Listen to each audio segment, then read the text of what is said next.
Life learning में आपका स्वागत है। सवाल आपके जवाब हमारे सीरीज में आज का टॉपिक है, आज का विषय है मानव आत्मा की जीवन यात्रा का अंतिम उद्देश्य क्या है। हमारी आत्मा की इस जीवन यात्रा का अंतिम उद्देश्य परमात्मा से मिलन और आत्मोन्नति है।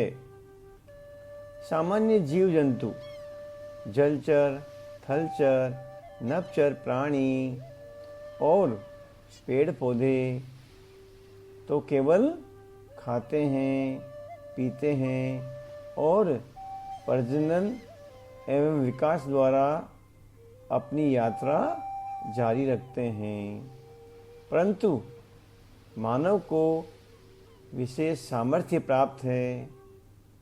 यदि वह चाहे तो आत्म जागरण की ओर अग्रसर होकर अपने जीवन को उच्चतम स्तर तक पहुंचा सकता है। मनुष्य के पास आत्मा की यात्रा के दो मार्ग हैं। पहला है मोक्ष का मार्ग।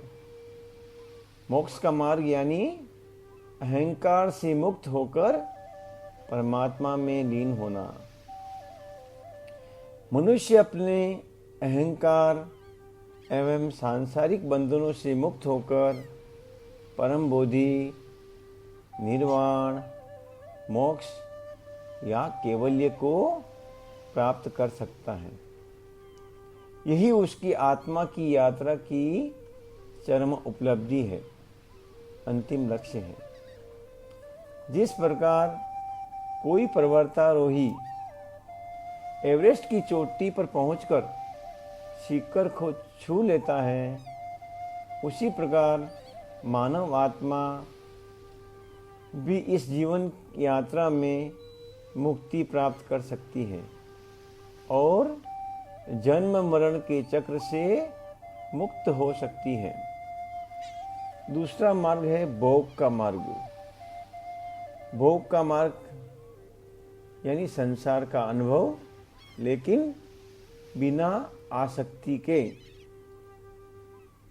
संसार का अनुभव आसक्ति रहित, यह है भोग का मार्ग।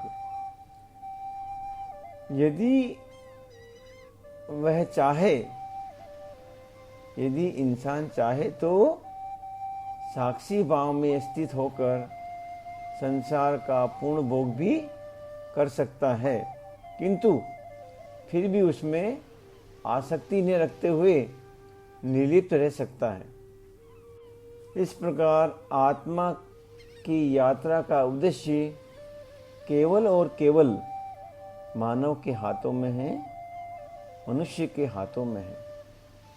वह चाहे तो भोग के मार्ग पर चला जाए या चाहे तो मोक्ष मार्ग पर चलकर मुक्ति का चुनाव करे। अतः सार रूप में कहें तो मनुष्य अपनी आत्मा की यात्रा का स्वयं भाग्य विधाता है। मनुष्य अपनी आत्मा की यात्रा का स्वयं भाग्य विधाता है। उसका परम उद्देश्य आत्म जागरण द्वारा परमात्मा में लीन होकर मोक्ष प्राप्त करना है। जैसे नदी सागर में लीन होती है, वैसे ही आत्मा परमात्मा में लीन होती है। मनुष्य अपनी आत्मा का स्वयं भाग्य विधाता है।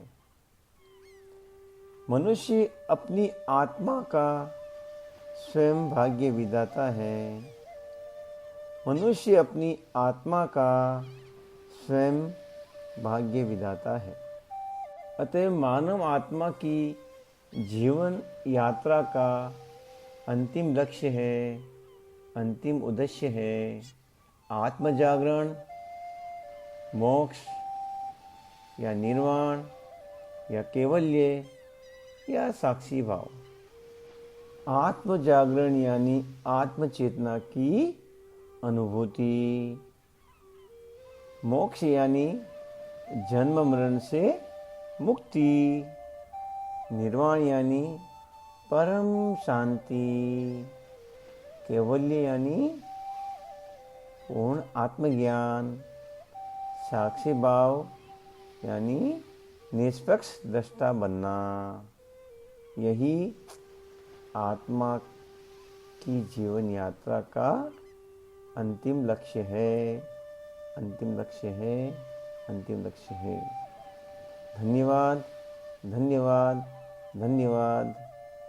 परमात्मा आप सभी की हर मनोकामना पूरी करे। इन्हीं मंगल एवं पवित्र भावना के साथ आपका ही अपना निर्वाणा लाइफ लर्निंग।